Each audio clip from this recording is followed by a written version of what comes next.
Hello, it's been a while. I think it's been about 3 months because I've been on 3 sub-Is, and while I was on my sub-internships, which are my auditions for jobs basically at all these programs, I wanted to be completely focused, and so I didn't want to make any long-form videos or have to edit them. And I'm so excited to be back home sitting doing some admin work at my desk. You know, they say grass is greener, but being at the hospital for 12 hours and at the operating table for like 8 hours at a time, I kind of missed just being able to sit down and take breaks and have time to myself. We have a lot to catch up on, but today is going to be just my day of getting caught up on all this like administrative work that I fell behind on. So that's going to be today, and this month I'm starting a new rotation. I'm back on internal medicine. It's a prerequisite that I have to fill for my 4th year of medical school. That is my rotation currently.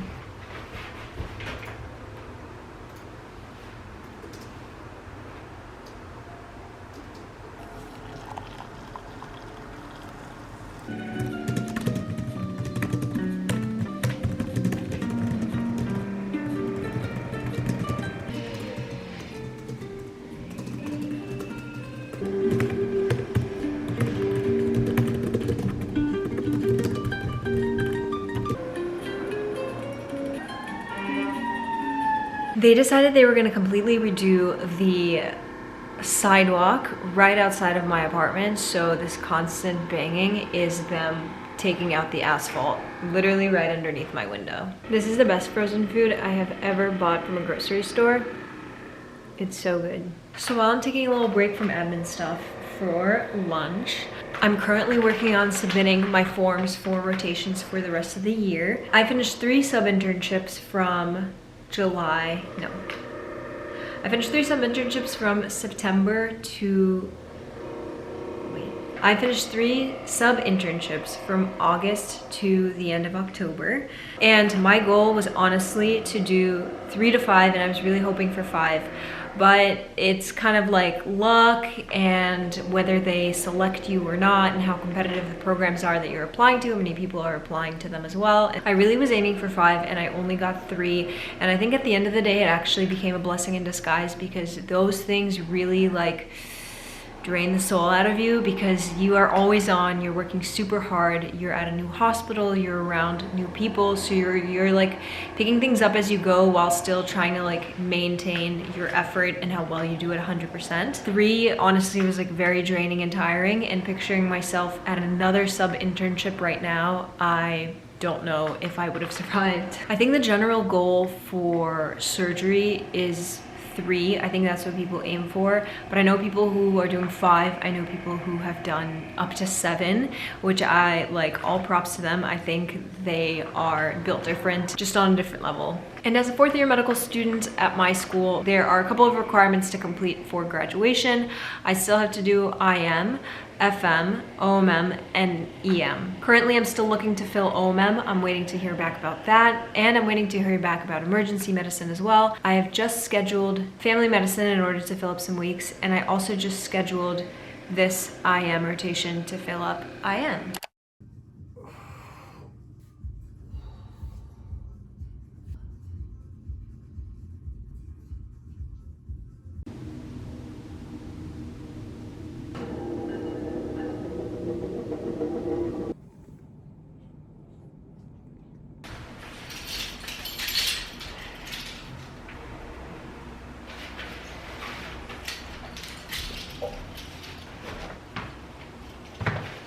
Shame me for this because I don't need it. I just passed by one and I decided that I really wanted some fries, but I really don't need this right now. And I'm supposed to be on a health kick this month. The best part about GI clinic are the patients that come in waiting for their colonoscopy and or endoscopy results. And then you are the person to tell them that everything's clear, nothing's remarkable. There's no cancer or anything. That's the best, telling people good news after they've been waiting and anticipating it for a while, and just like the relief and the happiness. I'm like, I could bathe in that emotion. Like it's so great. Also, I really love clinic, and I've said this before, I love primary care just for the fact like how much you can educate patients and how open patients are to being educated. Like they come in with great questions. there's so much that they don't know and that they're interested in learning as it relates to their body and their disease process. Like, it's really fun, and it also taps into knowledge that I haven't really had to access in a while. So I'm trying to remember all these things and put it in a way that I can understand, and I find that to be really fun. I think that's an attractive side to primary care.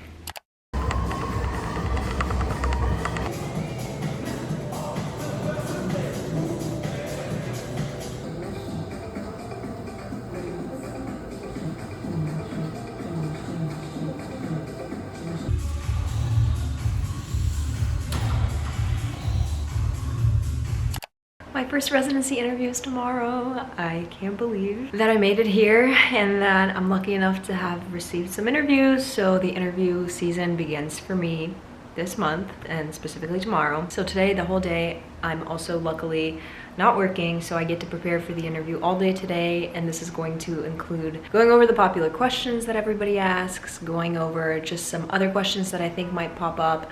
I heard that it's really good to have a couple of stories that you can talk about in your interview that relate to certain things, like difficult situations that you handled, or how you interact with certain people, or like patient stories and just stories about your life. So I kind of have to like reflect on those, and then I have to go through my resume and make sure that I kind of remember, jog my memory on some old research that I did, and just know what I'm going to be talking about, like my talking points. Also look over the program again. I already did that, but just go through it again, think of what questions I have both for the residents and for the PD and PC about the program. And I think that's about it. Like, I heard that it's a very casual conversation and that it's actually a lot of fun, and I think if I do a little bit of reflecting and just like a little bit of preparation for today, I think I should be good for tomorrow. Otherwise, I'm just so excited to be starting the interview trail, and again, I'm very grateful that I got to this point. So let's prepare.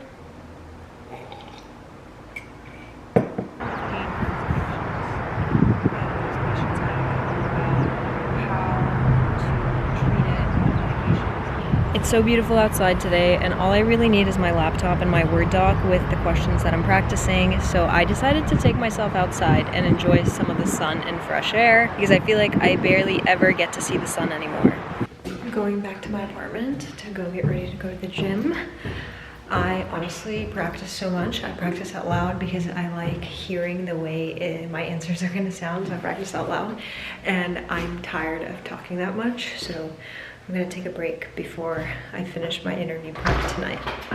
Okay, really quickly, I'm getting ready for my first interview. I'm like chilling down the room, so this noise of the AC is gonna go away. I'm just trying to make it cold, so I'm not like overheating for 4 hours, but this is the setup that I have right now. Lighting, because I'm not in front of a window, and then this is what it looks like. I really like what I did to the background. I tried to make it very natural and nice. This is basically how it was already, but I did a little bit of restructuring. And the thing that I did that I think is really important is yesterday I was on Discord with Rochelle, and I just had her look at my background to tell me what looks off, because when you live in a place, you think, oh, everything looks good. Like, I have a giant beanbag really sitting right here, and she was like, the beanbag looks a little off. But to me, naturally, I was like, that's where I sit. It's like my couch.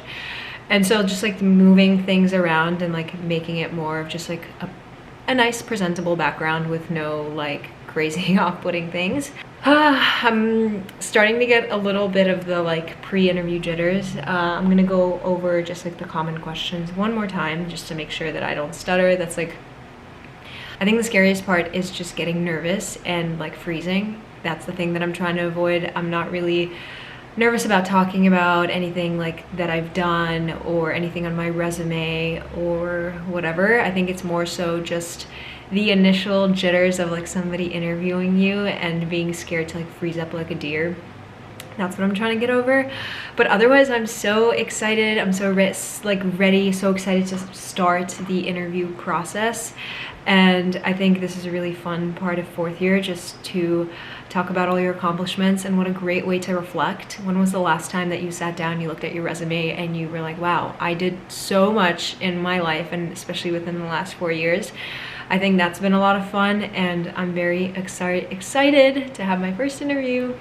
I'm done with my first interview. Honestly, that was a lot of fun. People told me that interviewing is actually a lot of fun because you talk about yourself, your accomplishments, you get to know the program and the people, and a lot of times it's just a conversation about something random. I learned about the Battle of Antietam. That was cool. And I am excited to have the first one under my belt. I honestly really enjoyed that. And now I can just be relieved that I did at least one. Okay, you guys, you know I've partnered with XbotGo before, and today I'm back with their updated AI sports cameraman, which basically turns your phone into a full-on professional camera person. This is the XbotGo setup. You have the chameleon, the remote, and the tripod. You just connect your phone to the XbotGo app, place it on the chameleon, and it automatically calibrates.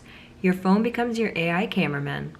No monthly fees, and they give you 20 gigabytes of free cloud storage right on the app. The remote is small enough to put in your pocket and allows for an easy way to control when the camera records to avoid unnecessary footage in between points or during breaks. Pause the footage and restart it with just one click. I love using this on the pickleball court. It supports over 20 sports, including team sports, and even the new racket mode, which is perfect for tennis or pickleball.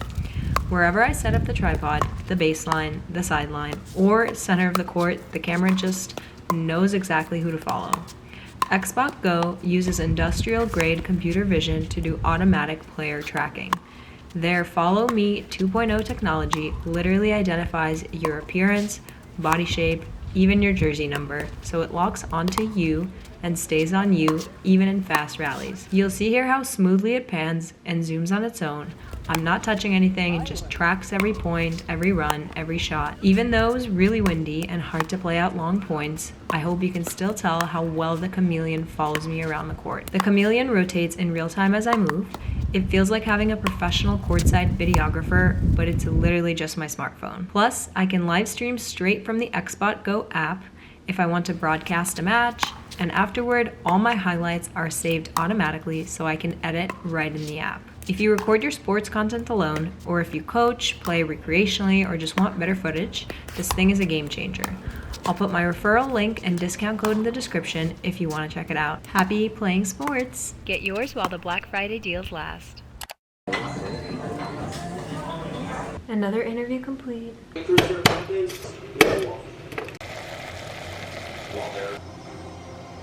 I am sick, so I made some chicken soup.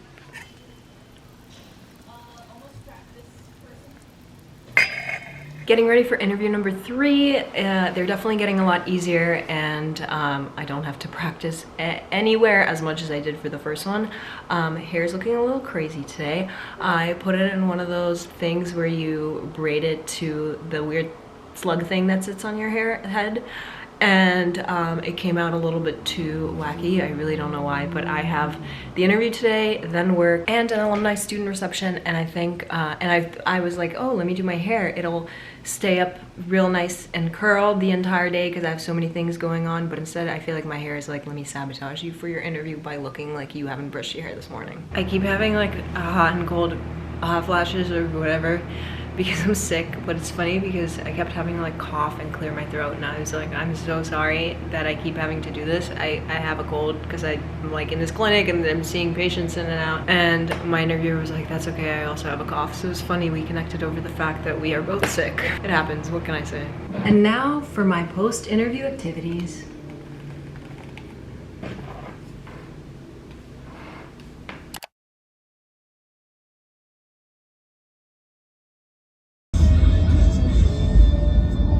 Coming back from an in-person interview.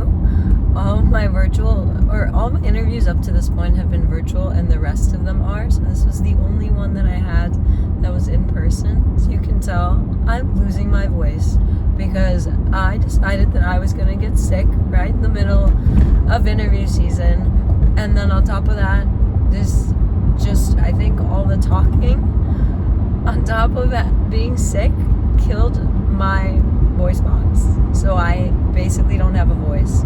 So being in person today and trying to interview and being so like embarrassed and apologetic, terrible. But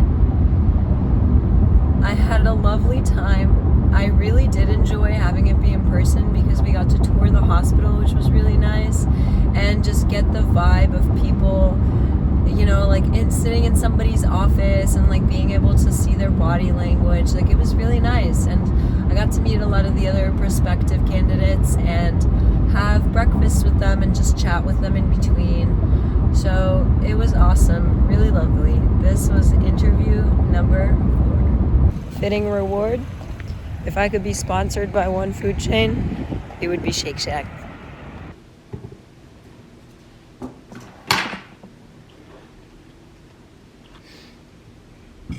Another interview done today. This is going to be a busy week. I have 3 interviews this week, and I still have to go to rotations. But what I wanted to say is, they really tell you that the interview is, of course, you still trying to make a good impression and, you know, talk about parts of the resume that maybe didn't shine and like really highlight your strengths and show them that you're a nice, awesome person to add to their residency program. Then people say that, again, don't forget that this is also a trial run for them. They're also trying to impress you as much as you're trying to impress them, and you're really trying to figure out the vibe so you don't commit to 5 years at a program where you realize that you would not like it. And so I just wanted to say, like, today's residency interview was starting off really well, and I really almost like was pleasantly surprised at all the things that I was learning during the overview session that I didn't just like glean off the website and from my own, you know, research into the program. And then my first 2 interviewers were wonderful. I was like, wow, you guys are really fun, easy to talk to. I feel like we had a good conversation, and I love that because it kind of shows you the vibe of the place. You kind of see yourself going into that. But my 3rd interviewer was just completely just soured the experience because the questions were very, I could tell, were read straight off the paper, which, okay, is fine, but at the same time you're asking me very generic questions. It's like, tell me about yourself. Okay, well, what are your strengths? You know, like, there's no character, there's no like personality in that. And then I would start answering, and this person would immediately look down at their phone as I'm like literally telling them my backstory. Like, I'm like, hey, I'm from Kazakhstan, like it was really difficult to immigrate here and like to a new culture and language. Like, there's so much that I'm like trying to convey, and I'm like sharing my life story, and this person just looks so bored, unimpressed, and on their phone. And then at one point I asked a question, they were answering it while looking down the entire time and just stopped answering. And there was like this really awkward pause where I was like, are they gonna keep talking, or are they just telling me to ask my second question? Like, it felt like it like didn't even end. This person was just on their phone, and I was like, can I ask my second question? And they were like, this is your time, you can ask whatever you want. I'm like, okay, like, I'm sorry, like I'm trying really hard to love all these programs and really picture myself in all of them. So if you could please reciprocate and act a little interested in me being there, because you selected me to come to the interview. So clearly there was something interesting in the beginning. I guess, I don't know how you lost interest from the time that you offered me an interview to interviewing me, but that was just a little disappointing. And I feel like people don't talk about negative interview experiences enough because we're all so scared to say something wrong and not get a spot. But like, I'm not trying to throw any program, no shade to any specific program. I just feel like it's gotta go both ways. Like, I'm giving you my time, you're giving me my time. Let's just both be respectful and listen and give each other a chance, right?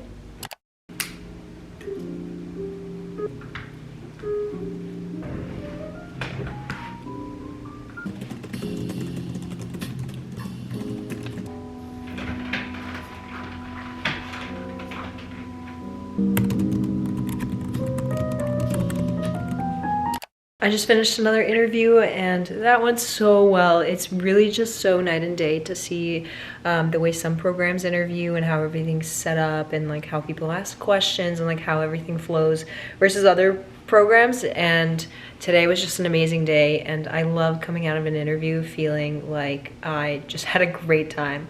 Like I feel like I enjoyed my conversations. I feel like I talked to some friends. It was just really good vibes, a great atmosphere, and I love coming out feeling like excited about a program.